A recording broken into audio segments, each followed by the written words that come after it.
અભય થઈને નિષ્પક્ષતાથી નિરપેક્ષ રીતે વાસ્તવિકતાનો અરીસો રૂપી સચોટ માહિતી લાવતો સત્યની સાથે અભય ટાઈમ્સ।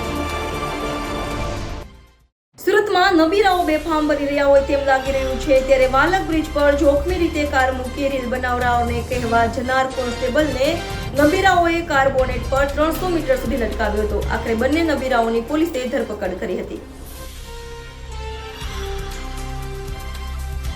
સુરતમાં ફરી નબીરાઓનો આતંક સામે આવ્યો છે। એક યુવતી સાથે વાલક બ્રિજ પર રસ્તા વચ્ચે જોખમી રીતે કાર ઊભી રાખી બે નબીરાઓ રીલ બનાવી રહ્યા હતા, ત્યારે કોન્સ્ટેબલ LR નિલેશ પ્રેમજીએ તેઓને ઠપકો આપતા નબીરાઓએ કોન્સ્ટેબલ પર કાર ચડાવી દીધી અને કોન્સ્ટેબલે કારના વાઇપરના સહારે 300 મીટર બોનેટ સાથે લટકી રહ્યો હતો। તો ઘટનાની જાણ થતાં જ સરથાણા પોલીસનો કાફલો ઘટના સ્થળે દોડી ગયો હતો અને કોન્સ્ટેબલ પર કાર ચડાવનાર પ્રાજલ ખેની તથા ધ્રુપિન વાસાણીની ધરપકડ કરી હતી। કોન્સ્ટેબલ LR નિલેજી પ્રેમજી સ્પીડ લઈને ત્યાં ઊભા હતા।